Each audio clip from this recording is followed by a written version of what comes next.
पवन सिंह ने आखिर लिस्ट से अपना नाम क्यों हटा लिया? उन्होंने क्यों कहा कि मुझे नहीं लड़ना है? लालू प्रसाद जी को मंच पर रहते हुए भी बिहार के लोगों ने उनको नकारने का काम किया। लालू प्रसाद जी को उनकी असली हैसियत दिखाने का काम बिहार की जनता ने किया है कल की रैली में। एक सवाल रहेगा, लालू यादव ने एक बयान दिया है, उसमें कहा है कि हमारे जो मोदी जी हैं वो हिंदू नहीं है, क्या कहेंगे इस पे? कल महारैला निकला था तेजस्वी यादव की तरफ से और कल का लास्ट दिन था। भाजपा कार्यालय में है और हमारे साथ राकेश जी हैं, प्रवक्ता हैं यहाँ के, हम इनसे बातचीत करेंगे। सबसे पहले हमारा सवाल ये रहेगा, क्या महारैला को देखकर आप लोग घबरा तो नहीं गए?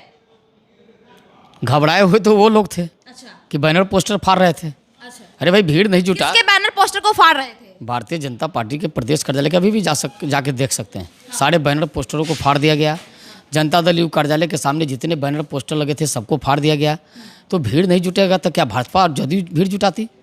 भाई भीड़ को जुटाने के लिए जितनी मशक्कत करनी थी सब कुछ किया।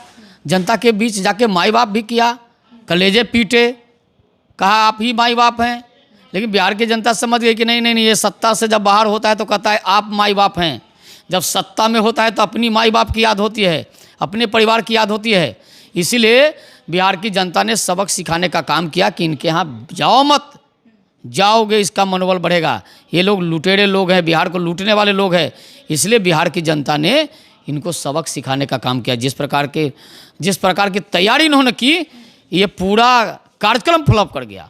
कार्यक्रम फ्लॉप नहीं किया, जितने भी लोग आए थे वो सपोर्ट कर रहे थे तेजस्वी यादव को कि अब की बार हम तेजस्वी यादव को देखना चाहते हैं। अरे जितने लोग थे बस वो तो जितने लोग थे बस कुछ भाड़े के लोग थे, लोग तो आए नहीं।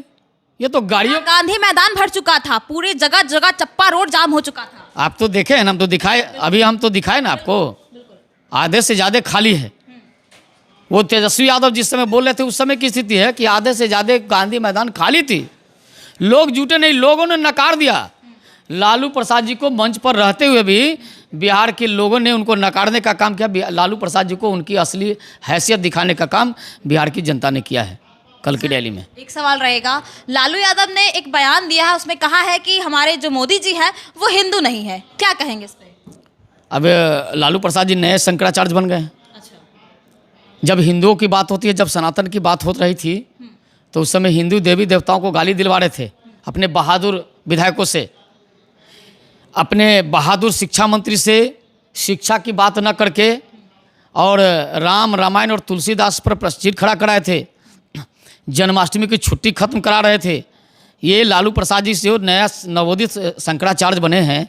जरा हिंदुओं की और सनातन की परिभाषा क्या यही होती है कि हिंदू देवी देवताओं को गाली दो, हिंदू देवी देवताओं के बारे पर प्रश्न खड़ा करो, राम के बारे में, तुलसीदास जी के बारे में प्रश्न खड़ा करो, भगवान कृष्ण के बारे में प्रश्न खड़ा करो। अरे लालू प्रसाद जी, वास्तव में अगर आप हिंदू होने का, अगर आपको है गुमान, अगर अपने को हिंदू कहते हो तो जरा उनको समझाओ जिन लोगों ने आपके आराध्य को, भगवान कृष्ण की जन्मभूमि को कब्जा करके रखा है, मंदिर को कब्जा करके रखा है। अगर हिंदू होने का अगर जरा भी मादा है, अगर यदुवंशी होने का जरा भी मादा है तो कृष्ण जन्मभूमि की भूमि को खाली करवाए, वहाँ भी भव्य मंदिर बनेगा। लेकिन है हिम्मत, बोलेंगे नहीं, लेकिन उन्होंने दाढ़ी नहीं बनवाया। अरे उन्होंने जो किया, उन्होंने इस देश की जनता के लिए, इस देश की जनता के अरमानों को पूरा करने का काम किया है।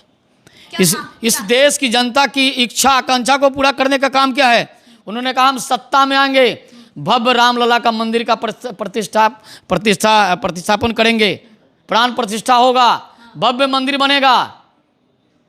ये लोग, कहा जा रहा है कि बीजेपी जब देखो क्रेडिट ही लेते रहती है। क्रेडिट लेंगे ना, काम करेंगे तो क्रेडिट लेंगे। इनके पास कुछ है क्या क्रेडिट? इसकी वजह से वो टूटा था। नहीं, 15 वर्षों तक लगातार बिहार को लूटने का काम किया था, इनके पास क्रेडिट का कौन सा बात है? अच्छा, ये कौन सा तो वादा किया था, बहुत सारे जो वादे पूरा किए। नरेंद्र मोदी ने जो कहा वो पूरा किया। कहा 370 खत्म करेंगे, किया। कहा महिलाओं को आरक्षण देंगे, वो भी लाया। कहा हम गैस उज्ज्वला योजना लाएंगे, वो भी पूरा किया। कहा कश्मीर की समस्या को खत्म करेंगे, वो भी कहा, वो भी पूरा किया। कहा हम भव्य राम मंदिर बनाएंगे। रोजगार पे आते, रोजगार भी उन्होंने कहा था हम देंगे, रोजगार दिया उन्होंने। बिल्कुल, करोड़ों लोगों को रोजगार से जोड़ने का काम किया है। वो कहा था उन्होंने अकाउंट पे हम सबको पैसे देंगे, उन्होंने दिया। नरेंद्र मोदी ने खाते में किसानों को दिया। बशर्ते उस पैसे से किसानों का बहुत कुछ होगा। अभी भी नाराज है। अभी बता दे रहे हैं, नरेंद्र मोदी ने जो पूरे विश्व भर में जब कोरोना जैसा महामारी आया था, कई देश के राष्ट्राध्यक्ष अपने देश को छोड़ के भाग रहे थे। ये बगल में नेपाल है जहाँ 150 रुपये नमक बिक रहा था, लेकिन भारत की जनता को एक शाम भी भूखे रहने के लिए नहीं छोड़ा। नरेंद्र मोदी ने अपना बाल दाढ़ी नहीं काटा, इसका भी त्याग किया, लेकिन कहा कि भारत की जनता एक शाम भी भूखे ना रहे। आज तक भोजन की व्यवस्था किया है।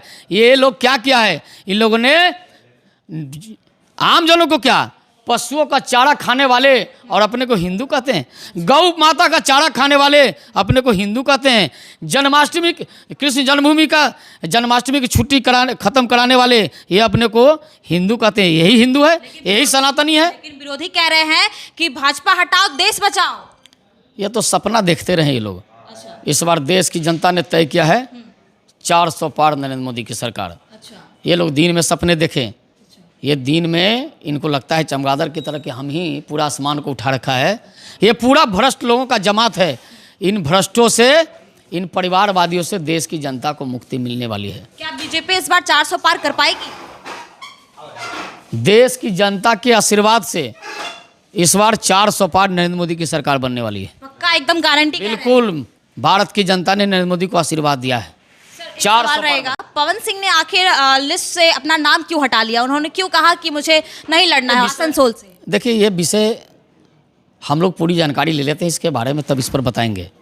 जिस संबंध में जानकारी नहीं है उस पर हम कभी कुछ नहीं बोल पाएंगे। ऐसा तो नहीं कि आरा से उनको लड़ना था इसलिए वो इनकार कर दिए? देखिए, कहाँ से लड़ना था, कहाँ क्या करना था, ये तो हम लोग जब पूरी जानकारी लेंगे तब इस संदर्भ में कुछ बता पाएंगे। सर, जब भाषण चल रहा था, भाषण के बीच जब नीतीश कुमार जब भाषण दे रहे थे उस वक्त मोदी जी मुस्कुरा रहे थे, इसका क्या मतलब है? स्वाभाविक है, सत्य बातों को नीतीश जी ने कहा तो स्वाभाविक है सभी लोग मुस्कुराएंगे। नीतीश कुमार ने क्या कहा कि लोग जो भ्रम फैला रहे हैं वो जनता में भ्रम फैलाने का काम न करें। हम आप लोग के साथ आए हैं, हम पुराने मित्र हैं, पुराने साथी हैं। हम बिहार के विकास के लिए और देश में 400 पार नरेंद्र मोदी सरकार बनाने के लिए प्रतिबद्ध हैं। उन्होंने कहा उसको पूरा करने में वो लगे हैं। यानी इस बार 400 के पार हो जाए? बिल्कुल 400 पार, और इस बार 40 पार बिहार में एनडीए जीतने वाली है। चलिए, तो हमारे साथ प्रवक्ता राकेश जी थे और उन्होंने साफ तौर पे ये कहा है कि अगली बार 400 के पार होगा। और पवन सिंह को लेकर जो टिकट उन्होंने इग्नोर किया है, उनका ये साफ तौर पे कहना है कि वो अभी तक हमने बातचीत की नहीं है। बातचीत के बाद आपको बताएंगे, तब तक के लिए धन्यवाद।